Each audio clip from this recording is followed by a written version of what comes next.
Uma boa noite a todos, é uma alegria estar com vocês mais uma vez, prosseguindo o nosso estudo sobre direitos humanos, na unidade de Relações Jurídicas Internacionais da nossa querida Universidade de São Judas. Eu gostaria de antemão agradecer a todos que estão na live de hoje e também àqueles que já me cumprimentaram no chat, e nós vamos então prosseguir o estudo da matéria.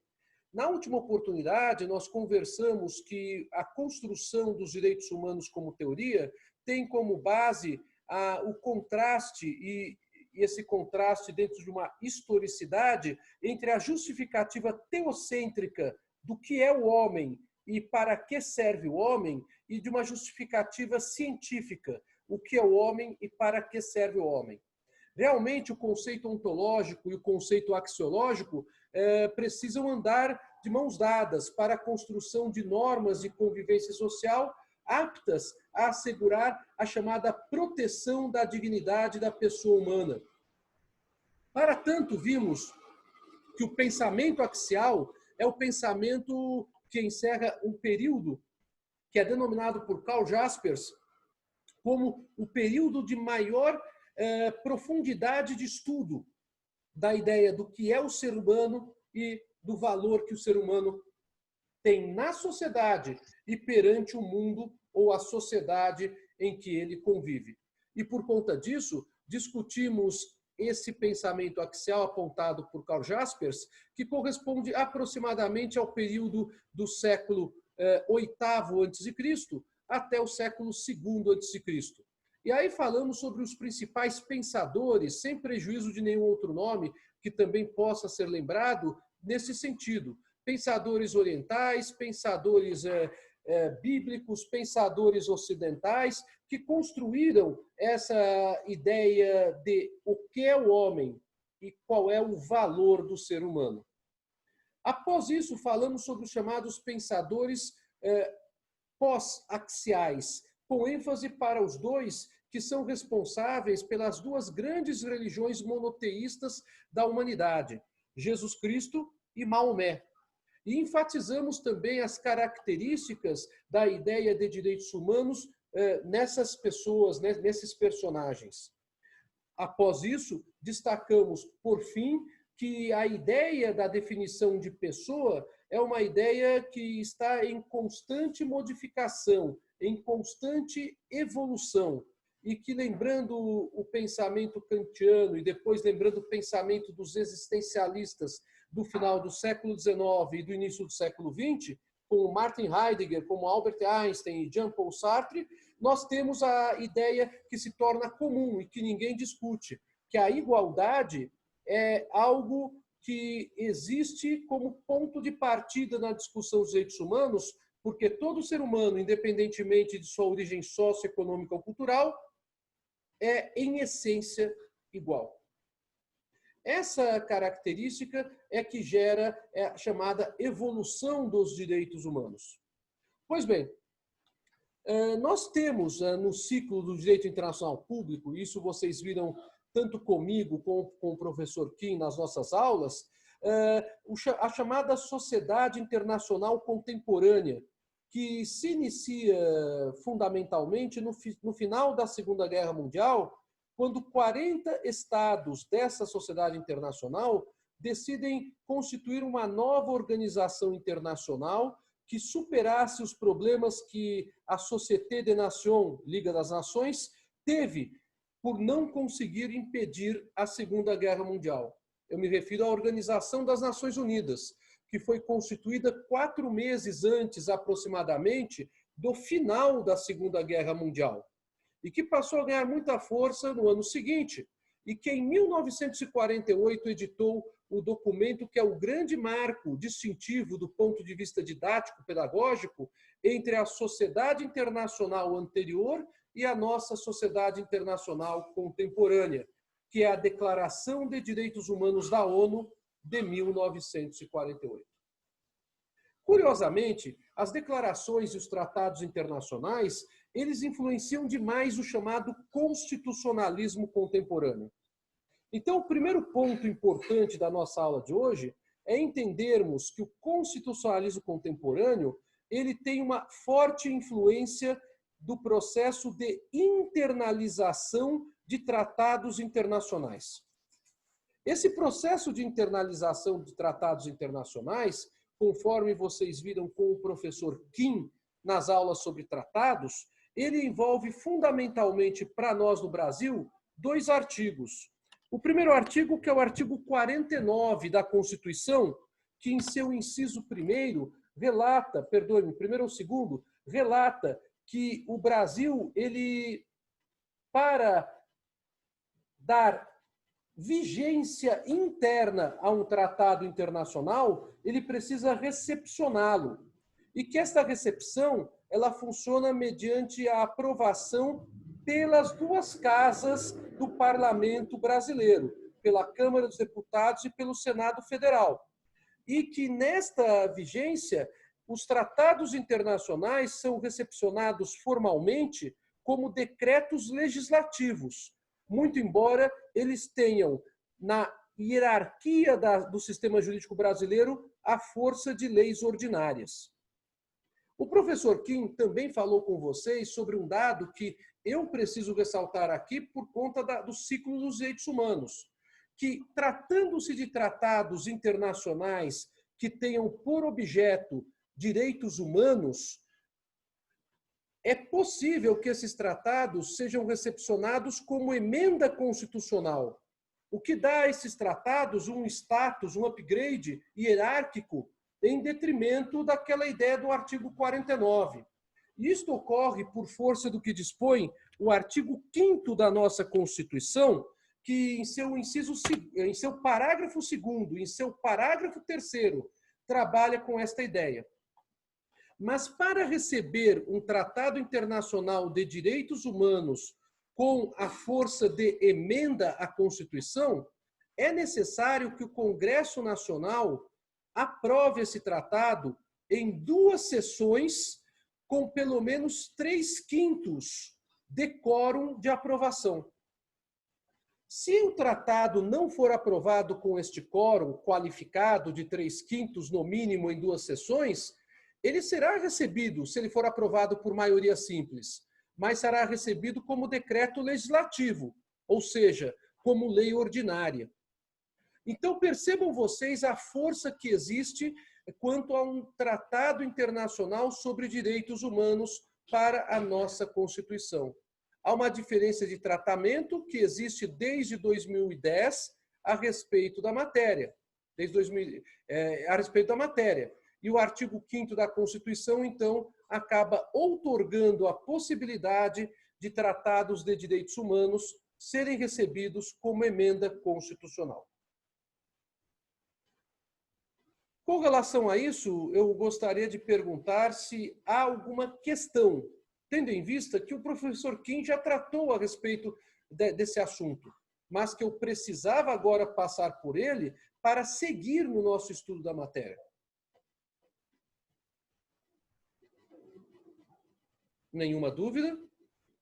Bom, o segundo elemento muito importante para darmos sequência aos documentos internacionais que veremos agora na aula de hoje, tanto nesta primeira parte da aula quanto na segunda parte da aula de hoje, é justamente o que se entende por direitos humanos. Eu já falei para vocês na primeira parte da aula passada, dê uma olhadinha na aula, se você quiser dar uma olhadinha de novo ou precisar. A aula está tanto aqui na São Judas como no meu YouTube, Roberto Cerise Lisboa, tudo junto. Você vai encontrar que, hoje em dia, quando os constitucionalistas falam em direitos humanos constitucionais, eles estão se referindo, na verdade, a algo que tem origem no direito internacional e que passa a ser recepcionado por expresso na Constituição. E se há uma Constituição onde houve um avanço extraordinário com a inserção de uma gigantesca quantidade de direitos humanos na Constituição com o nome de Direitos e Garantias Fundamentais Individuais e Coletivos, sem sombra de dúvidas, a Constituição Federal Brasileira. A Constituição Federal Brasileira tem mais de 70 incisos, dispondo sobre direitos fundamentais. e a grande maioria deles tem origem nos tratados internacionais. Inclusive, para que a aula tenha a importância devida na cabeça de vocês, o propósito meu ao trabalhar com os documentos internacionais, que, insisto, são lembrados em exame de ordem em concurso público, é que, na medida do possível, eu concilio o que diz o artigo 5º da nossa Constituição com esses documentos internacionais. Terceira observação e última, para entrarmos no estudo dos documentos internacionais. Até mesmo os motivos históricos que levaram à elaboração desses documentos são objeto de pergunta da OAB na primeira fase. As alternativas da OAB sobre direitos humanos, elas dizem respeito também à razão histórica da criação do documento, e não só ao conteúdo do documento. Então, não há como fugirmos da motivação histórica para trabalharmos com o tema da aula de hoje.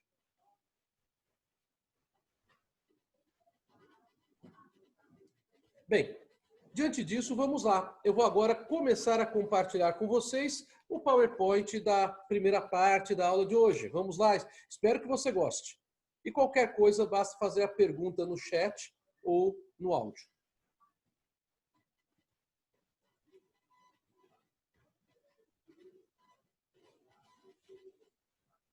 Pronto.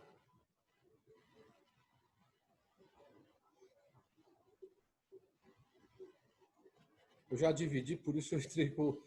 Ah, tá aqui. Ótimo. Já tinha feito a divisão e havia esquecido, desculpe. Esse PowerPoint, o da aula passada, será lançado no material complementar para vocês ainda hoje, tá bom?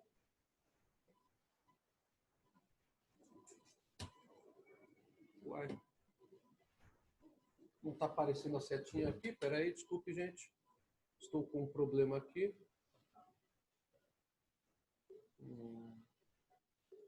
Pronto, consegui. Vamos lá.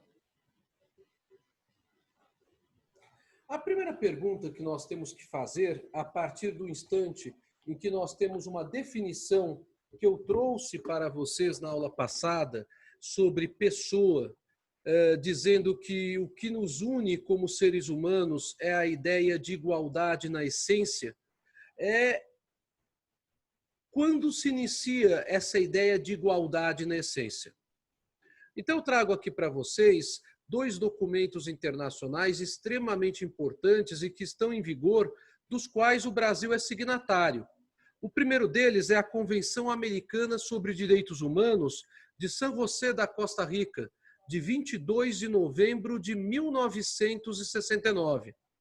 Esta convenção estabelece que toda pessoa tem o direito que se respeite sua vida. Esse direito deve ser protegido pela lei e, em geral, desde o momento da concepção. Ninguém pode ser privado da vida arbitrariamente. Esta convenção foi firmada em 69 e é uma convenção restrita a estados que são estados do continente americano. O artigo 4º, parágrafo 1º dela é que dispõe a este respeito.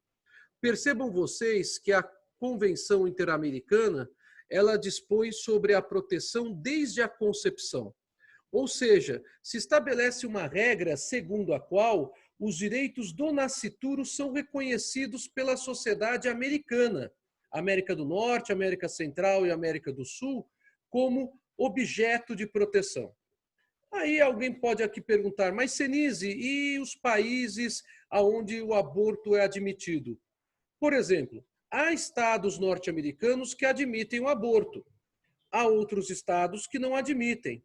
E esta é uma questão que frequentemente é debatida pela sociedade norte-americana e também já foi levada à Suprema Corte mais de uma vez, com relação à possibilidade ou não do aborto e, assim, a supressão da vida do nascituro.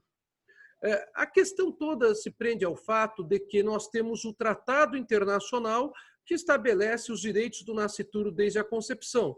E como vocês já viram comigo e com o professor Kim, eu somente terei uma postura de alinhamento do direito interno de um país com o tratado internacional, ou se esse país for expressamente um país monista, no sentido em que há um alinhamento automático, assinou o tratado e esse tratado já está internalizado, ou quando houver o chamado fenômeno de recepção do tratado internacional, algo que é muito mais ligado a uma teoria dualista do direito internacional, onde os estados podem ter posturas diferentes perante a sociedade internacional daquelas posturas que têm perante a sua população permanente, o seu território. No caso do Brasil, nós temos a proteção do nascituro reconhecida por lei federal, independentemente do fato de que há genericamente a alusão ao direito à vida no artigo 5º caput da Constituição. A lei federal a qual me refiro é o Código Civil Brasileiro. O Código Civil Brasileiro, no artigo 2º, ele estabelece que a personalidade se inicia do nascimento com vida, mas que a lei põe a salvo, desde a concepção, os direitos do nascituro. Então, para o legislador brasileiro, os direitos do nascituro, eles devem ser protegidos desde a concepção. E há determinados direitos da personalidade que podem ser reconhecidos em favor do nascituro. E, sem sombra de dúvidas, o principal deles é o direito à vida.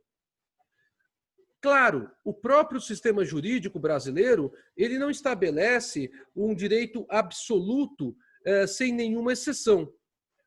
Até para as pessoas que têm funções sociais na sociedade, ainda que por menores que sejam, como a criança numa família, ou por mais complexas que sejam, fazendo vários papéis sociais, nós temos exceções ao direito à vida. Basta lembrarmos que o próprio texto constitucional brasileiro estabelece como uma exceção a possibilidade da pena de morte quando o Brasil estiver em guerra declarada com outro país. É o artigo 84 da Constituição Federal. Imaginem vocês, então, o Brasil ele veda no artigo 5º a pena de morte. O Brasil consagra no artigo 5º caput o direito à vida como grande direito fundamental, ao lado da liberdade, da igualdade, da segurança e da propriedade. Mas o Brasil ele estabelece uma exceção ao direito à vida na própria Constituição, possibilitando a pena de morte no caso de guerra declarada. Além disso, como vocês bem sabem, o Código Penal brasileiro autoriza o exercício da legítima defesa como excludente de antijuridicidade penal, o que faz com que a pessoa que se proteja de acordo com os requisitos da legítima defesa, ainda que venha a matar o agente da conduta delituosa, da tentativa de homicídio, não venha a ser responsabilizada criminalmente por esse fato. Ora, se até a vida de pessoas adultas tem exceções, não é irrazoável supor que o ordenamento jurídico também traria exceções. No nosso caso, as duas exceções se encontram no próprio Código Penal brasileiro, que é uma outra lei federal. E então admite-se, sim, o aborto em duas situações legais previstas no Código Penal. A primeira situação, o aborto realizado para salvar a vida da gestante.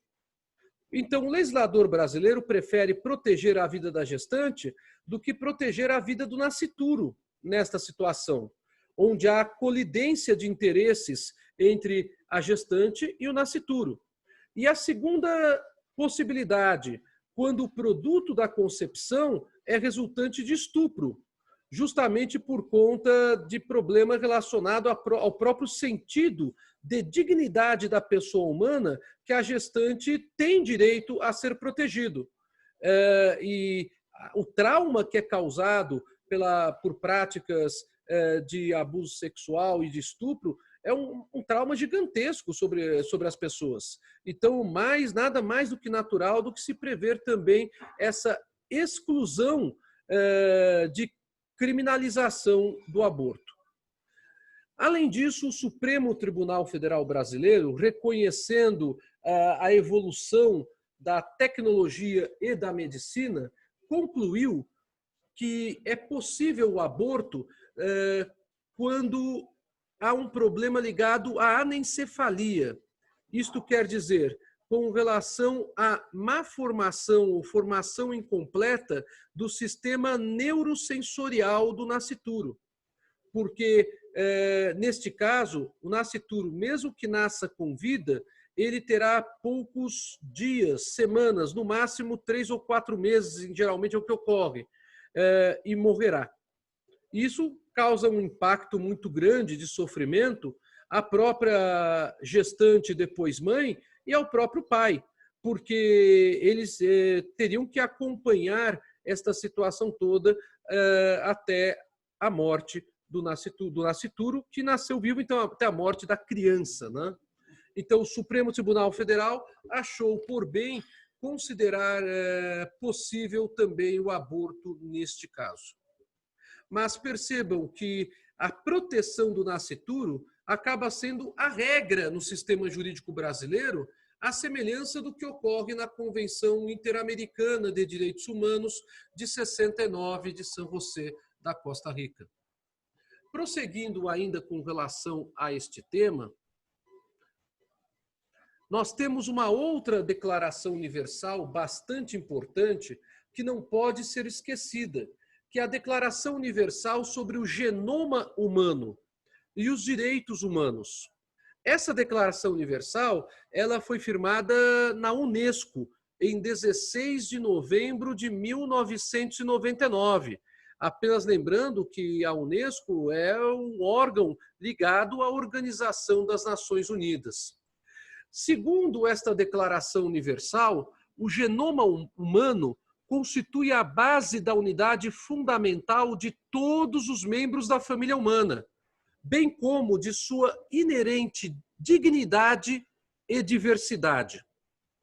Num sentido simbólico, é o patrimônio da humanidade.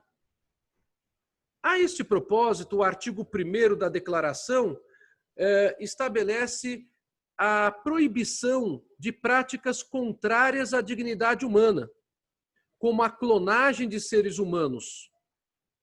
Então, muito embora seja utilizada a clonagem de animais em várias circunstâncias para fins de evolução do tratamento de produção de animais para corte e para abate, isto não é algo permitido para seres humanos.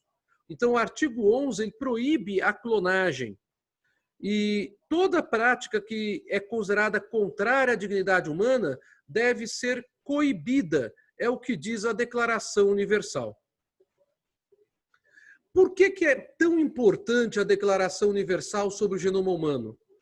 Justamente pelo que dispõe o artigo 5º, porque cada um de nós possui um genoma individual, um genoma próprio, que nos distingue uns dos outros.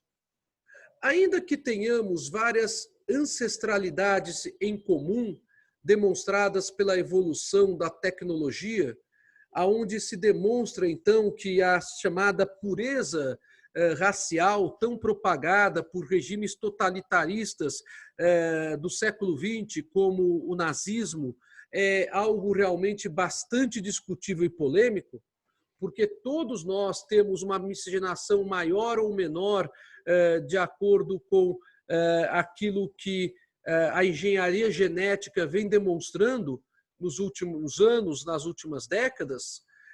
Nós temos, sem sombra de dúvidas, um genoma que nos distingue um dos outros. Então, existe uma espécie de caráter único pela sua originalidade, conforme dispõe o artigo 5º da Declaração Universal sobre o Genoma Humano. E, por fim, outro ponto muito significativo dessa Declaração Universal é que os dados genéticos de qualquer pessoa devem ser confidenciais. Eles não devem ser expostos a uma publicidade e também não devem ser liberados pura e simplesmente de uma entidade para outra, porque isso se trata de um direito personalíssimo de cada um de nós. No caso de uma declaração internacional, isso é um direito humano. O direito à confidencialidade dos dados genéticos é um direito humano, conforme o artigo 7º da Declaração Universal sobre o Genoma Humano e os Direitos Humanos da Unesco. Bem, conforme nós conversamos na aula passada, e emendando esta conversa com o tema da aula de hoje, nós podemos perceber que o conceito de direitos humanos no direito internacional, ele acaba abrangendo, sem sombra de dúvidas, não apenas o caráter de proteção desde a concepção de cada ser humano, não apenas o controle devido do genoma humano, mas também a proteção dos direitos humanos em todas as suas variadas perspectivas, que vamos conversar a este respeito daqui a alguns instantes.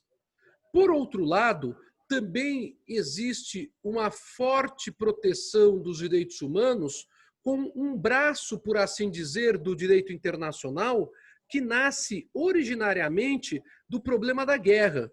E eu me refiro aqui ao chamado direito humanitário. O direito humanitário é, na verdade, um ramo do direito que estabelece normas a serem seguidas pelos estados beligerantes em um conflito. Falamos um pouco sobre isso quando nos referimos ao uso de força armada como soluções de conflitos. Dê uma olhadinha na aula em que falamos sobre esse tema. O direito humanitário, ele não tem apenas regras de guerra, mas ele também tem regras com vários componentes de direitos humanos para a interpretação e para a efetividade das leis da guerra. É no direito humanitário que nós temos a chamada limitação à atuação dos estados beligerantes. Então, há uma regulamentação do uso da força. Assim, não pode haver qualquer tipo de ato que constitua um atentado à vida ou à saúde física ou psíquica, nem de militares fora de combate, porque estão prisioneiros, são feridos, estão doentes ou são vítimas de naufrágio, e nem mesmo a população civil em geral. Esse detalhe é um detalhe significativo para a construção dos documentos internacionais, dentre eles, um dos documentos internacionais mais importantes a respeito desta situação dos prisioneiros de guerra, que nós vamos conversar a respeito, que é a Convenção de Genebra. E antes de começarmos ainda os documentos internacionais no nosso passeio histórico, não podemos deixar de nos lembrar da Convenção da Liga das Nações de 1920. Muito embora essa organização internacional tenha sido sucedida pela ONU em 1945, a Convenção da Liga das Nações de 1920 já trabalha com pressupostos intrinsecamente relacionados à proteção dos direitos humanos. Assim, ela dispõe a respeito da cooperação entre os povos e da busca contínua da paz e da segurança internacional. Dispõe ainda sobre a necessidade de adoção de regimes jurídicos de proteção de minorias. Vejam só como essa convenção é avançada para a época em que foi promulgada, 1920. Falar-se em proteção de minorias, direitos da mulher, direitos da criança, direitos com relação a pessoas que têm diversidade racial, religiosa ou de qualquer outra natureza socioeconômica ou cultural. É um avanço significativo que nós temos em plena década de 20, por conta dessa Convenção da Liga das Nações. E temos ainda, na Convenção da Liga das Nações, a grande força que a Liga das Nações teve, e força esta que, inclusive, foi mantida pela ONU, a fixação de critérios internacionais do direito ao trabalho. Assim, buscando-se dar efetividade à dignidade tanto dos homens quanto a de mulheres e de crianças que são contratados ou que exercem algum tipo de atividade remunerada. Percebam vocês a situação como em 1920 já é uma situação preocupante. E percebam vocês como isso ainda é de profundo debate da sociedade contemporânea, quando falamos em direitos humanos. Bem, feitas essas considerações, eu pergunto para vocês se até aqui vocês puderam acompanhar a aula de hoje. Se há alguma questão que vocês gostariam de colocar, se está claro o que foi colocado até aqui, porque agora eu vou trabalhar com os documentos internacionais, que são os chamados documentos históricos, e dizer qual é a importância deles para o nosso direito brasileiro, e não apenas para o direito internacional público.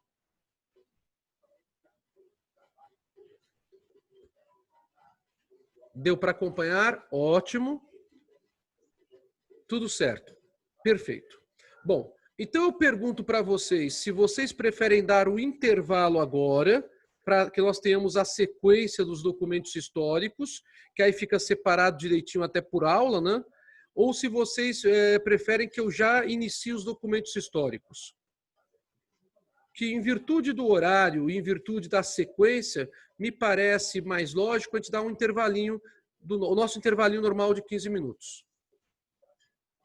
Tá bem. Então, olha, vamos então retornar 20 para as 9. Está bem?